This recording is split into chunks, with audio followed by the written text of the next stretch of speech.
Hello, everybody, and welcome to VRIC Media, your most trusted voice in metals and mining. My name is Jesse Day. We are, of course, bringing the VRIC to you each and every week with our series of expert online panels.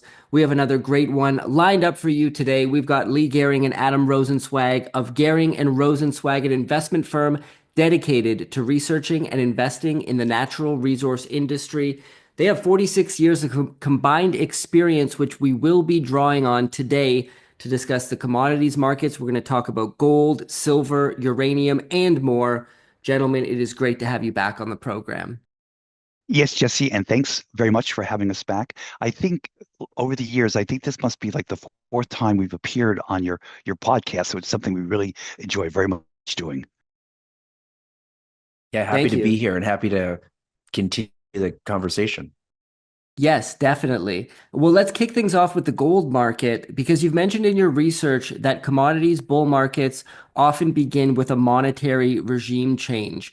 Do you think we're on the precipice of a fundamental change in the global monetary system? Could it involve gold? And what are your thoughts on where we are in this current gold bull market? Adam, I'll go to you for this one. Sure, I think not only could we be on the verge, and not only could gold play a role, but I think we're in the midst of just such a regime change. I think gold is playing a role. In fact, gold has been the canary in the coal mine, so to speak, not to mix commodities too much. And with the strong outperformance of gold over the last 12 to 18 months, I think has presaged this monetary regime change. I think we're in the midst of it right now. So you're right. We have gone back and studied big, long commodity cycles going back, 150 years. And what we've noticed is that they share a lot of commonalities and similarities. And one of the things that's always a commonality is that commodities become really, really cheap. Money flows out of the space, usually flows into tech. And that was true in the 20s as much, the 1920s as much as the 2020s. And then eventually the pendulum swings back. And typically, for reasons that we certainly can get into, but typically the catalyst to really start the new bull market in real assets and commodities and inflation protection, what have you, has always been a change in how we conduct global monetary systems, a change in the plumbing, a monetary regime change. And so we've been saying for a few years, it doesn't matter when you buy these things because they're so cheap that they always, in hindsight, will represent a good investment even if it bounces along the bottom for a while. But you really want to start to tactically get involved when that monetary regime change is on the horizon.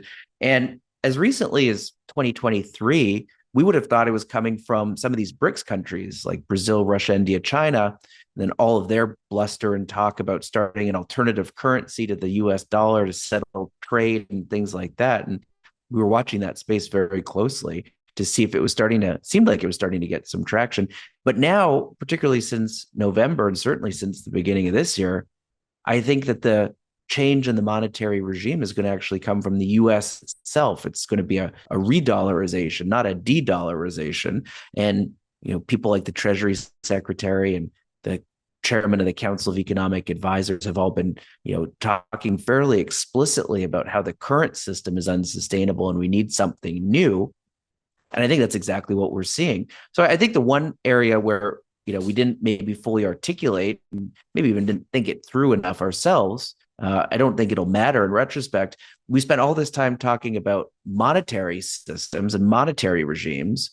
But if any first year accounting student knows you don't have one side of the general ledger. There's two sides to every transaction. So the monetary side is effectively the means of payment for goods and services, right? You don't just send money around the world for nothing. You send it around the world for stuff or services or bonds, I suppose, as well. And so if you're going to have a monetary regime change, you're likely going to need a big trade regime change. And so I think what we're seeing, with obviously Trump's, massive tariff announcements that occurred in early April is the beginning of just such a monetary regime change. And I'm not talking whether the trade tariffs will work, whether they won't, whether they'll even resemble what we were put forward in the beginning of April. But what I do think is happening is that we're in this period of history for change. Things are not looking like they did 6, 8, 9 months ago. And instead of kind of having the announcements come first from the monetary side of things. I think we're seeing the announcements coming, fast and furious from the trade side of things. But I think it's two sides to the same coin, two sides to the same monetary regime change. And I think likely that explains why resources and gold in particular have actually done quite well this year in the face of a fairly choppy broader market, which is a bit of a surprise given most people think of commodities as so economically sensitive. And yet here we are, resources are beginning to kind of fulfill their role in the early stages of that monetary regime change, in the sense they're leading. And so I don't think it's any coincidence. So yes, could it happen? I think it is happening. Will it involve gold? I think it is involving gold. Gold is making new highs with quite strong regularity. And I think it's telling you that the new system is not going to resemble the old system at all. Very interesting. I want to talk about silver as well here, because whereas gold held up quite strongly in the face of Liberation Day, the aftermath of the tariff announcements, and then proceeded to go on and make new all-time highs in nominal terms, silver got fairly beaten down. It was hovering around the $35 mark pre-Liberation Day. It got smacked down under 30 now, attempting to stage a recovery, hovering around $33. Getting back to previous all-time highs at this point would require triple-digit silver prices. Is that something you expect to happen, and how do you see the overall setup for silver? Leigh, I'll go to you on this one. Yeah, Jesse, you bring up a lot of very interesting points about silver, and I'll talk about it because there's a lot of misconceptions among investors about silver and silver's performance and what does it mean. And I'm going to tell you something you probably wouldn't expect to hear, is that silver's underperformance that we're seeing today is a necessary ingredient of letting us know that the gold bull market is alive and well. And like, why do I say that? Well, if you go all the way back to when metals first became, gold at least became freely traded, which was back in 1971. In every bull market that gold has had since then, there's been a very obvious characteristic that has reappeared over and over again, and that is silver has lagged the gold bull market. It did it between 1970 to 71 to 73. It did it from 1977 to 1980. It did it from like 2002 all the way to 2010, 11. And it did it from January 2016, when gold bottomed at 1,050, to when it peaked in summer of 2020. Now, why that happens, that's an interesting question, and it goes against the common wisdom that a lot of people have said, oh, you can't have a strong gold bull market unless silver leads. And that just historically is incorrect. But what does happen is that silver lags and lags and lags, and then it stages a massive catch-up, furious rally, and not only makes up all the underperformance that experienced over the previous years, but then overshoots to the upside. And what's so interesting about that episode, when it happens, is that's the signal to a gold investor that it's time to get out of your gold investments. That flashed a sell signal back in 1973. Silver staged that furious catch-up rally. It flashed a major sell signal in December and January of 1979, 1980, when silver staged a furious catch-up rally, this time driven by the Hunt brothers silver short squeeze core market. And again in 2010, 2011, where silver staged a furious rally, and again in the summer of 2020. Each one of those periods, silver caught up all its underperformance to the point where it actually did outperform for the beginning of the gold bull market move. But it was a signal that the gold bull market was either going to take a serious pause, or have a serious correction, or enter into a full-fledged bear market. And like I said, the last time this happened was back in summer of 2020. And we wrote about it. We may even talked about it on the show, that it was, we were neutral to slightly bearish on gold because of that sell signal. And the fact that silver is underperforming, and a lot of people are frustrating. I know I get a lot of questions like, what's wrong with silver? What's wrong with silver? And I'm saying it's acting just like it's supposed to. And the thing is that it's okay. There's nothing wrong in the silver market. It's just doing what it's always done. So Now, as far as a long-term investor in silver, it's going to be fine because it will lag and it will lag and it will lag and it will stage this furious catch-up rally, which my gut feel is that, see, I think we're repeating the 1970s.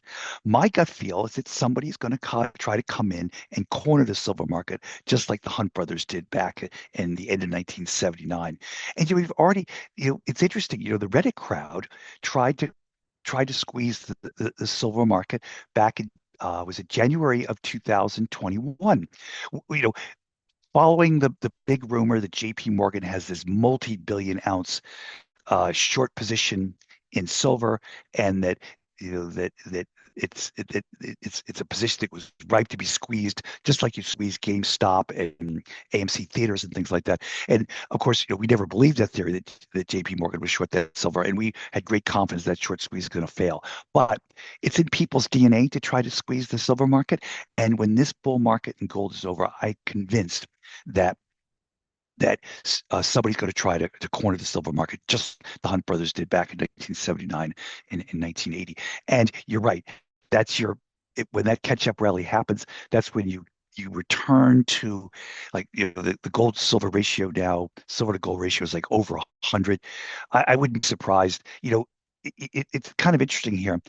Alexander Hamilton set the ratio at 14-1 back in the monetary the U.S. monetary mint standard in, I don't know, 1789, I think it was, 1792, one of those years. And in the Hunt brothers short squeeze, they almost got that ratio back to 14-1. So could we get back to a 14-1 ratio of silver to gold? It's possible. It's possible, but it's going to lag. Everyone's going to be frustrated. But if you're a long-term holder, you could hold silver because it's going to do better than gold eventually. But it's all going to come in the end. Excellent breakdown. Uranium. The uranium spot price does appear to be coming off a bottom potentially. Now, most investors watch and respond to the spot price, most of all, despite the fact that it accounts for only 10 to 20% on average of total transacted volume each year. Term prices are also difficult to get a handle on because there's non-disclosure agreements attached to a lot of long-term contracts. There's a futures market that is essentially broken. It doesn't really work. How do you gauge the real value of uranium? How do you track it? And how do you see the uranium market continuing to develop up ahead, Adam? Well, I think you're exactly right that there's been a huge divergence between the spot price and the term contract price. And yes, look, people have always lamented the uranium industry and sector because it's more opaque than other commodity sectors. And there's a lot of truth to that. But just because something's more opaque doesn't mean that it lacks its own fundamentals and that it has its own trends and things like that. And by and large, despite all the opacity and all the I suppose confusion sometimes in the market, the spot price and the term price have usually always moved in lockstep with one another. And frankly, that's why so many people do look to the spot price to get the indication to where the uranium market is trending, because we can pull it up on Bloomberg. I'm looking at it right now, 69.40, up $2.45 this past week. And you could go back and look at that for 20, 25, 30 years. And sure enough, when eventually the term price gets published sort of 3 or 4 weeks later on a monthly basis with a lag, it usually reflects the spot price really, really well. But that has broken down in the last 2 years. And so I think that's leading to a lot of confusion, because a lot of folks do look at the spot price and think that's the same as the term price. In fact, most uranium equities have a very strong correlation to the spot price, even though that spot price, like you said, has not resembled at all the term price for basically 2.5 years, both in direction and in magnitudes. And as you talked about, the term contract is like 90% of the market. So, the tail's wagging the dog a little bit with all these equities, which frankly determine whether they'll, ever go forward as future projects, hinging on a spot price that's largely irrelevant. So how did we get here? And what does it really mean going forward? So first off, if you look at the term price for the last 5 years, coming off the bottom, it's been up and to the right. It's kind of plateaued here a little bit, but it's within $1 of its highs. And I suspect, given the strength in the spot market, when we get this month's print, maybe it'll have made a new high. Who knows? We'll have to wait and see. But it's certainly not broken down at all. And the fundamentals have only gotten better and better and better. So if all I gave you is the term price contract and all these news clippings of China announcing 10 new reactors and Norway committing new private equity funds to the uranium space and life extensions throughout the US and Europe and delays likely occurring in some junior new uranium supply and Cameco and Kazatomprom both feeling the age of their assets, you would look at that, you'd look at the term price, and you'd say, man, that's a good call, and it continues to get better. And the spot price, maybe it's or contract price is consolidating, but looks good to me. If I then showed you the chart of the spot market, you'd see something entirely different. And the equities, you'd say, okay, well, that bubble's burst, let's say. So which is true, and where do we go going forward? Obviously, to skip to the end, we think that the fundamentals are telling the true picture, that the term market, 90% of where uranium gets transacted, is telling the true story. And what has happened to the spot market that has gotten it so out of whack? Well, basically, in 2023, the hedge funds really got involved in the uranium trade. And they had, maybe scheme is too strong of a word, but they had a trade on. And it was a little bit of a feedback loop. Hedge funds love to get involved in feedback loops where their own trades push the stock in a certain direction, and then it that just feeds on itself until it can't anymore, and it becomes exhausted, and they press a trend. And in this case, the feedback loop kind of went like this. There's a vehicle, there's a few, but the most notable is the Sprott Physical Uranium Trust up in Toronto, and it's a closed-end fund, buys and holds uranium. And that vehicle, if it's trading at or above its net asset value, it has an at-the-market equity mechanism where it can issue shares and it can go out and effectively take the proceeds to buy new uranium. So that directly connects.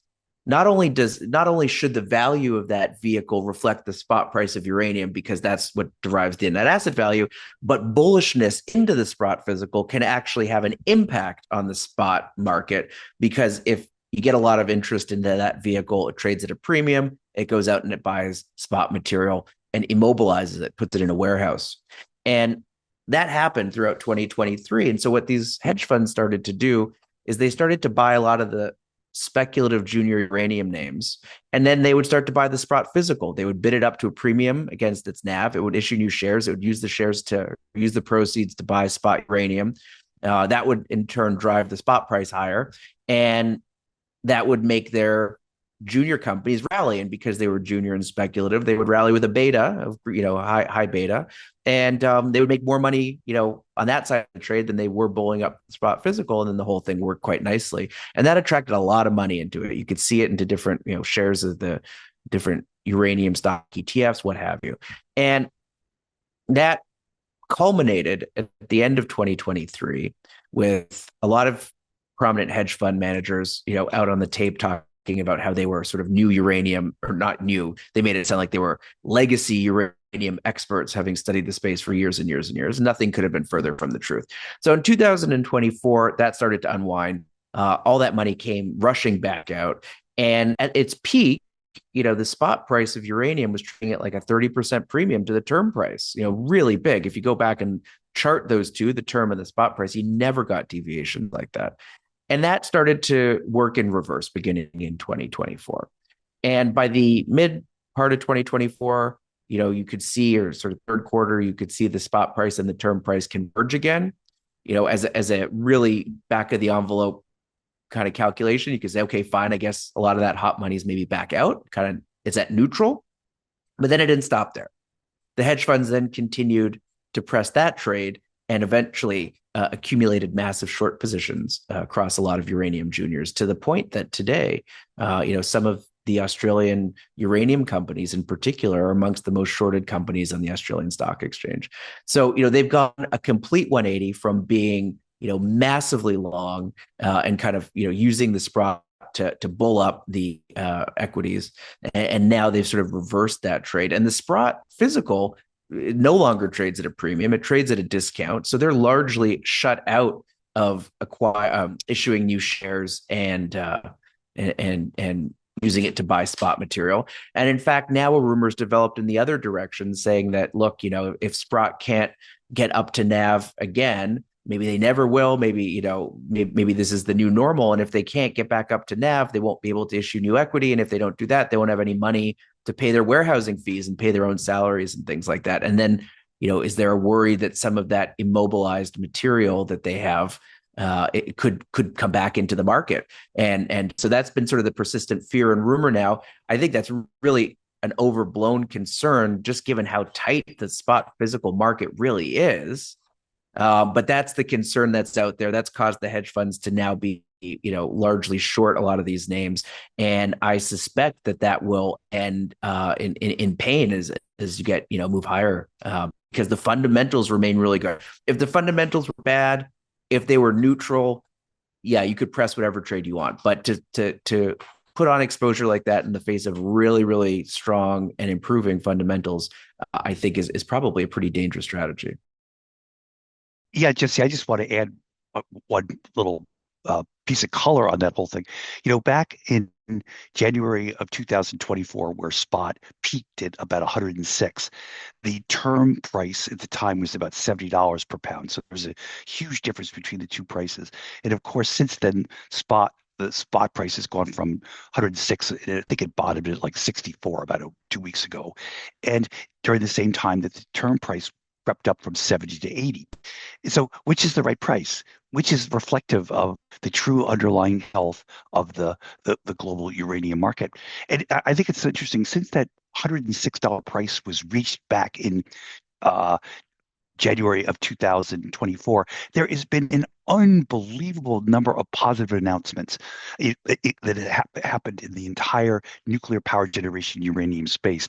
One is that, and Adam made a reference to a couple. China just announced they're going to build 10 new reactors onto the 50 that they've already got planned.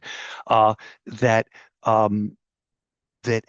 Constellation, in partnership with Microsoft, is going to reopen 3 Mile Island, one of the most controversial nuclear power problems in the whole world. That SCADA, which own the two big AP Westinghouse 1000 reactors in South Carolina, is talking about reopening those two reactors which are now mothballed.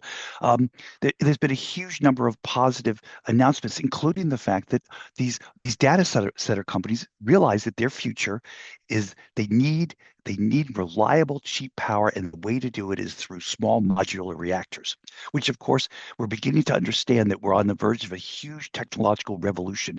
It's not really a technological revolution. It's the adoption of a superior technology that was pushed aside 60 years ago. It's now going to be adapted. That is the molten-based salt reactor. And we have all these positive announcements. If you were to go back and model our demand for uranium, back that we did in 2018, and that only incorporates some of what I said, is that we have our demand estimate for uranium by 2030 is now 40 million pounds higher than what our original 2018 demand assumptions were. And it's getting better and better and better. And then we have to talk about the supply side, because there's huge problems developing on the supply side. So there is a massive second leg to this uranium bull market. And it's fascinating, as Adam pointed out, that the hedge fund community, which was erroneously super bullish at the top, now has become wildly pessimistic at the bottom. And for speculators, I suspect there's going to be a huge short squeeze that develops in the uranium junior uranium stocks, because like Adam mentioned, they are the most shorted stocks on the Australian Stock Exchange. There's going to be a short squeeze there. So for enterprising investors, I recommend some exposure there. But there's one huge leg left. We can make a very strong fundamental case for it, and everyone, the skills of money is not bearish, but almost wildly bearish. It's a great setup. Yeah, completely agree with everything both of you said. Energy stocks have been taking an absolute beating recently, alongside the WTI crude price seems to be maintaining, a sub $60 price range. Why do you think we've seen this type of price action? Obviously, the Liberation Day announcement and tariffs were one of the drivers, it seemed, that sent the oil price lower. However, we're getting to a level here where a lot of these big producers are not going to be able to be profitable. So I would imagine that price action is temporary. What are your thoughts, and lay out your current thesis on both oil and natural gas for us, Leigh? Okay, there's a lot of very interesting data points that have emerged in the global. I'll talk about both oil and natural gas, but I'll talk about oil first.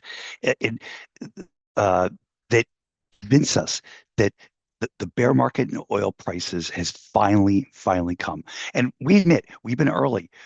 We thought that the oil bear market ended back in the early part of last decade. Then we thought that it ended, after the COVID period.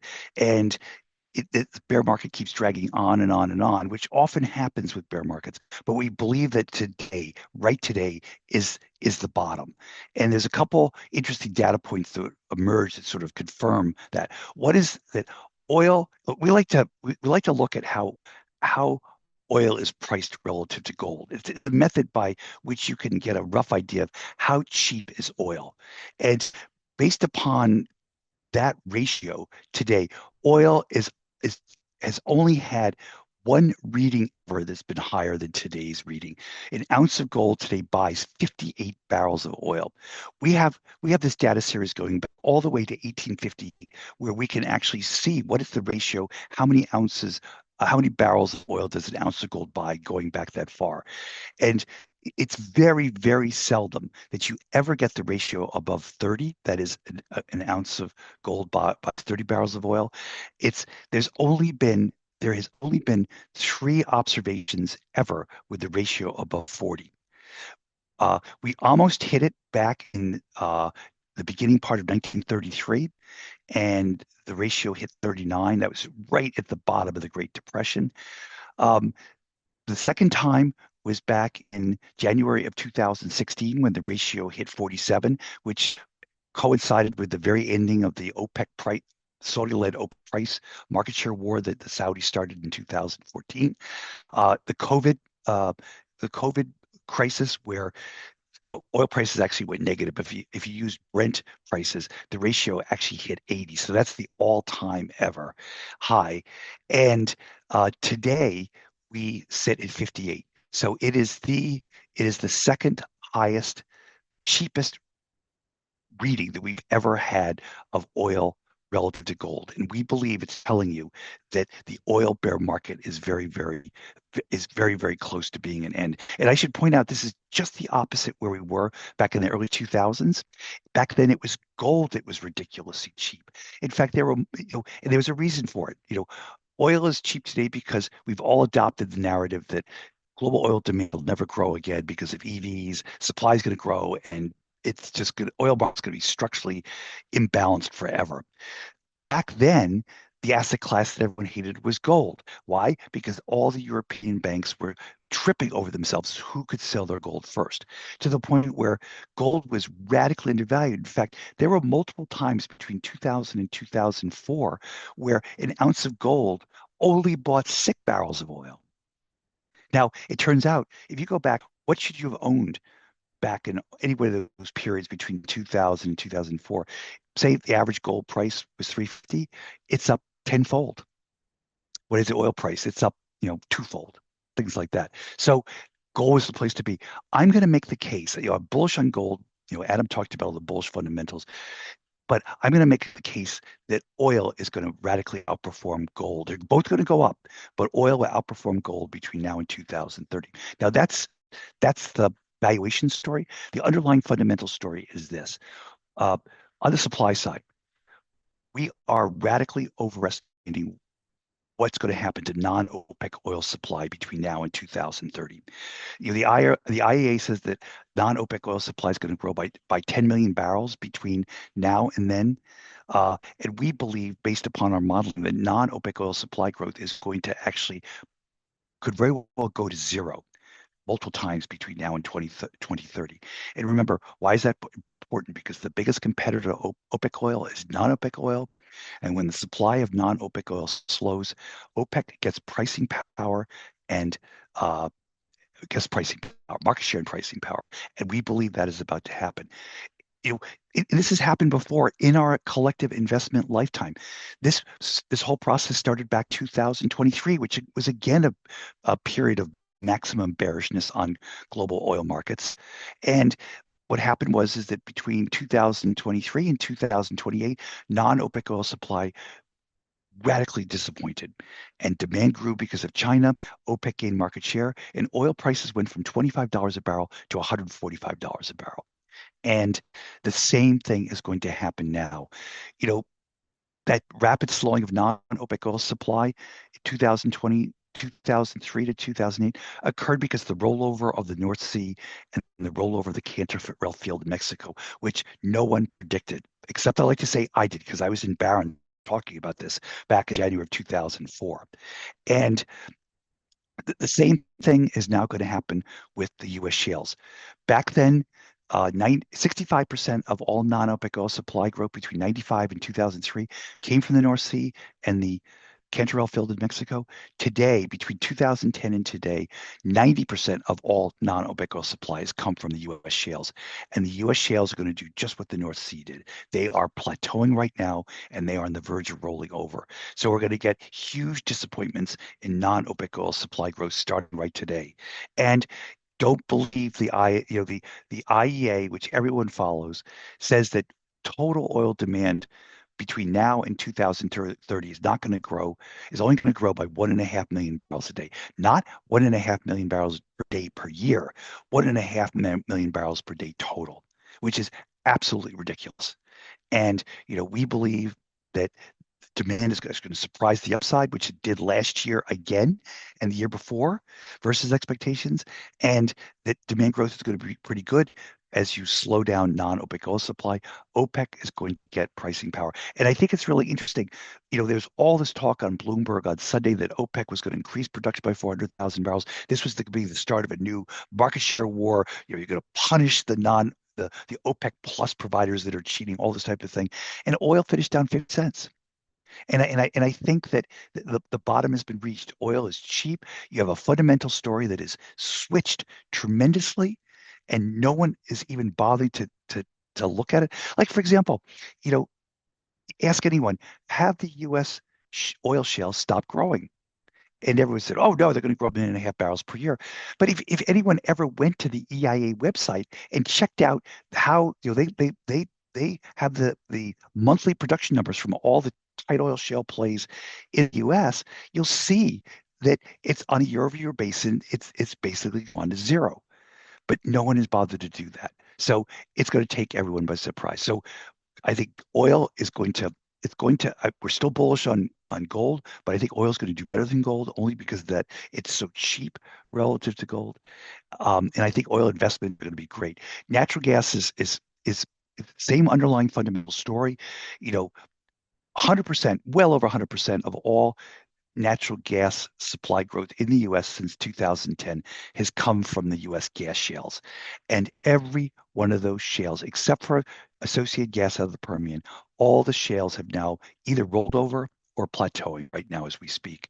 And natural gas supply, which there were many years from like 2012 all the way to 2023, that natural gas supply grew at like 5 to 6 BCF per day per year. Huge growth.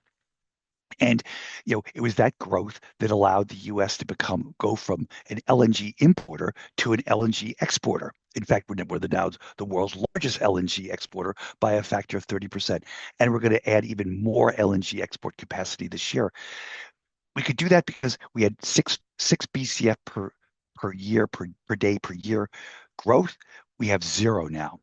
So what's going to happen?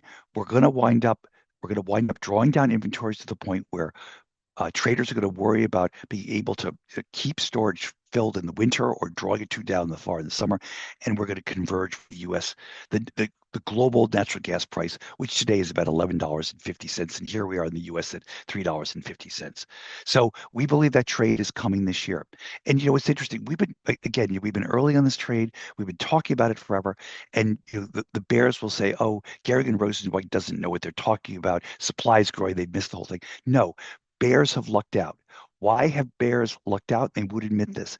The winter of 2022-23 and 23-24 were both abnormally warm. In fact, they were almost record warm. So warm weather bailed you out. So the gas bears got bailed out by weather. However, weather was much more normalized this winter, inventories are more normalized, and this convergence trade, based upon our supply demand analysis, is in our future. Whether it happens after a super hot streak of weather in the summertime, which could happen, or does it happen sometime early winter when we're too low? We got a cold snap in the end of November, December. It we're set up for it. So we're very, very bullish on gas, and we love natural gas in pure natural gas equities because no one. It's interesting. Everyone has agreed that natural gas is this bridge fuel that's going to supply all the electricity needed for the AI revolution, and we agree with that completely.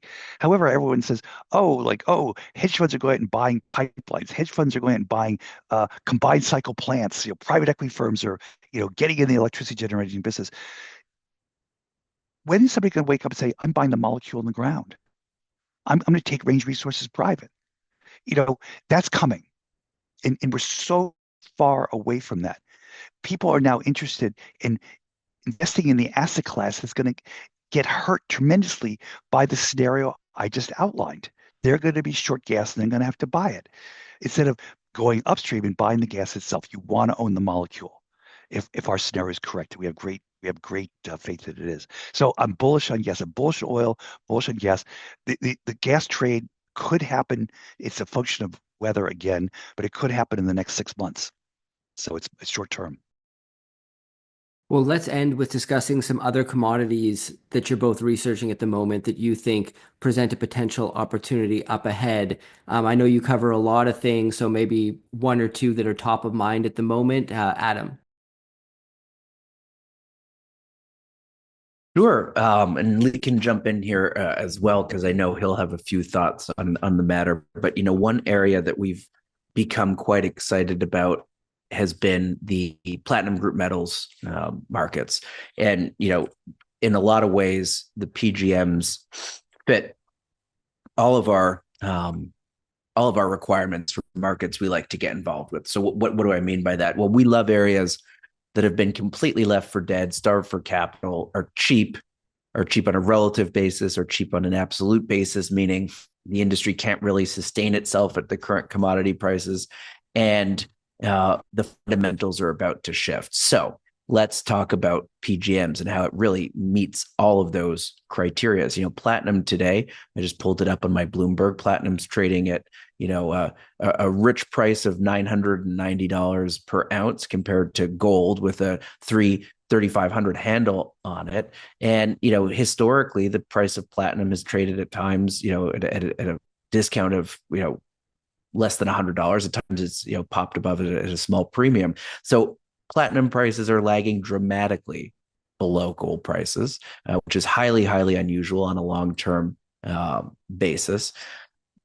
We're at a point now where most of the platinum and PGM miners around the world are struggling to make any money at all, which might sound like an area you want to stay away from. But for us, that's actually quite the opposite. That's where you like to get involved. I can tell you, when we put on all of our uranium trades at $18 a pound, $20 a pound, you couldn't make money mining uranium at $20 a pound. And that's why we liked it. We said, well, if you want a uranium industry, you're going to need a higher price, and then that'll flow to the bottom line of the stocks. And so sure enough, that's what happened. The same is going to be true in the PGMs. You can't run a platinum industry at $990 platinum prices.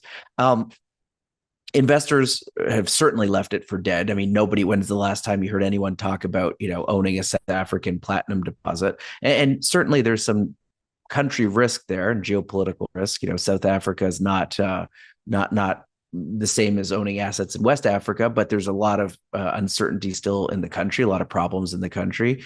And so unfortunately, most of the assets are consolidated there. That means that we probably won't hold a PGM weight at the sector level as high as we would for something that we'd have the similar conviction for, but where we could diversify those assets around the world in a little bit of a better way. So that gets to the fundamentals. Why are PGM prices so cheap, and why do we think they might be improving? Well, the main reason that they've been so cheap is that there's been it's been a sort of a knock-on trade from EVs. So the idea has been that a huge demand for platinum group metals has been in auto catalysts, catalytic converters for automobiles. They use PGMs to effectively help clean the tailpipe emissions from internal combustion vehicles. Not so much CO2, but more particulate matter. And they've done a really good job over the years with different emissions mandates at effectively scrubbing all of the vast majority of particulate matter out of car exhaust. That's why you can't even see car exhaust half the time, because all that particulate matter has been taken out. There was a view in recent years that as EVs were going to come to displace internal combustion engines, we effectively could recycle the PGMs out of existing ICE fleets, and that you wouldn't need any more effectively, and so that demand would plummet. We haven't seen that happen yet, and we don't think it's going to. Quite the opposite. In fact, we think that PGM demand for automobiles is set to surge, and not because of a massive resurgence in ICE vehicles, although I think they'll continue to be the dominant form of transportation. But what we think is really a viable and extraordinary potential are hybrid vehicles. Hybrid vehicles have always worked. It was the biggest downside to this EV push in recent years was how much of the wind it took out of the sails from hybrid vehicles. So why do we think that? What are we even talking about? What we measure in any form of either energy production or energy consumption is we look at energy efficiency. So how much do you get? Effectively, we consider energy to be a scarce resource, and we consider whether it's transportation, whether it's manufacturing, whether it's actual energy production itself, as both consuming energy and providing a good. And so how efficiently can it make that conversion? And what we've noticed over time, and going back thousands of years, frankly, we have never had a situation where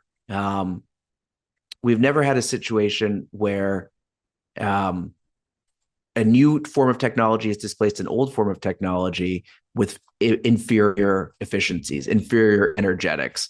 And so when you look at an EV, people will talk about how unbelievably efficient they are. And that's true, but it's only true at the car level. An electric motor is, by definition, almost more efficient than an internal combustion engine. And it has to do with things like entropy that I won't get into here. However, the rub comes from two things. First, it's producing the electricity itself. That's the inefficient part. Yeah. So when you convert, let's say, natural gas or coal into electricity, you have only like a 30 or 40% efficiency of the BTUs captured from the fuel source into the electricity output. The rest is lost to waste heat. And what you get is very efficient electricity, which is then put in an electric vehicle and used to run the car. All people are capturing is the car level efficiency, and they're neglecting the upstream inefficiency. An automobile effectively does both parts together in the engine. It combusts the fuel. It loses, again, 50, 60% of the energy contained in the gasoline. And what's left goes to the powertrain and gets driven. But they call that whole blended efficiency 40%, and they call the EV's efficiency 97%. It's because the inefficient part's happening, off stage and not being counted. Similarly, if you say, well, what about renewables? The problem with renewables is they're terribly energy inefficient to produce that power in the first place. It takes 30% of the energy that gets generated over the life of a windmill or solar panel to actually produce the power in the first place. And so the ultimate efficiency of that electricity in and of itself is very, very, very poor. So when you start with 100 kilowatt hours of primary energy, and you say, how far can you move a car? You've factored all these different processes. The internal combustion engine wins hands down, and that's why EVs are having a difficult time penetrating outside of either very, very wealthy people that are looking to virtue signal, or on the back of high government subsidies. Hybrids are totally different. Hybrids have very small batteries. In some case, the hybrid I prefer is not the plug-in hybrid, it's the traditional hybrid. It has a battery that might be only 1 or 2% as large as the Tesla battery, which means it's hugely less energy intensive and cheaper to manufacture because it's just so much smaller. And secondly, you don't have to carry around all that weight. 60% of the weight of the vehicle in a Tesla is its own battery. And you're lugging that around to ensure that you have 300-mile range for the one time you need it, even though more likely than not, if you're going to go on a long road trip to visit colleges up and down the East Coast, you're going to take, your second car, your SUV for that trip. So you're lugging around this battery to give you range that you're never going to need. In a hybrid, what you do is you have this 1 or 2 kilowatt hour battery, very, very small. It gives you a couple miles range. And what it does is it helps the internal combustion engine be more efficient. And you can get anywhere between a 30 and a 40% improvement in the mileage of that vehicle by putting in a 2% or 2 kilowatt hour battery pack.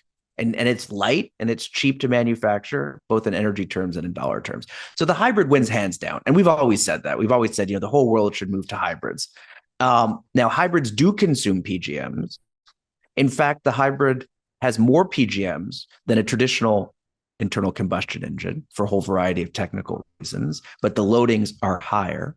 And I think that that's ultimately going to win between this sort of, three-way race between hybrids, traditional ICE, and electric vehicles. And that's starting to come to the fore now. And hybrid vehicles, it's amazing. If you look at the sales trends of hybrid vehicles, particularly outside of China, where they have a whole bunch of different motivations for wanting to go electric, namely they want to end their dependence on foreign crude. But if you look at everywhere else in the world, hybrids have been outpacing electric vehicles, and they've been doing it with no subsidies. You don't get paid a subsidy to buy a standard hybrid. Plug-in hybrids are different. Sometimes they do, sometimes they don't. But traditional hybrids typically offer no government incentives, and they're holding their own very, very well, outpacing both ICE and EVs in terms of growth. So I think that's going to continue. It's actually going to accelerate. And that means that the fundamental story against PGMs is now gone. It's turned bullish, in fact, again. So valuations are cheap. Stocks have been underinvested in. No one loves them. Companies can barely break even. What a great market to get involved in. Fantastic. Leigh, is there another commodity that you'd like to bring to our attention that you're bullish on at present? Yeah, my commodity we've been adding to these stocks is anything that has to do with agriculture. Agricultural crop prices, they peaked back in I think it was May of 2022, right after the Russia's invasion of Ukraine. Everything, fertilizer prices, crop prices, except for things like cocoa, have been in a severe bear market ever since. And I believe that bear market ended at the end of last summer. The underlying fundamentals of the grain market have improved tremendously. From the record level of bearishness we saw last summer, which was produced by erroneous USDA data. The USDA was overestimating both the 2024 corn and soybean yields by, get this, by 30%. And it took them months after the harvest win, but they finally reduced both those crop yields by 30% in January, which took the ending stock inventory, which is what carries us over into 2025, from near record levels to slightly below average levels over the last 30 years. So the grain market, the inventory that was projected to develop just didn't, because the USDA was overestimating crop yields.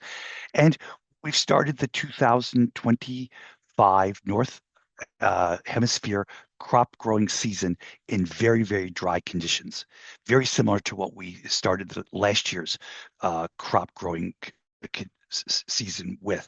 Now, last year we did have beneficial rains a couple times this summer, which really helped the push the crop over the edge into the, so we got an okay yield. But like I said, the USDA did not properly estimate those yields, and they were off by 30%.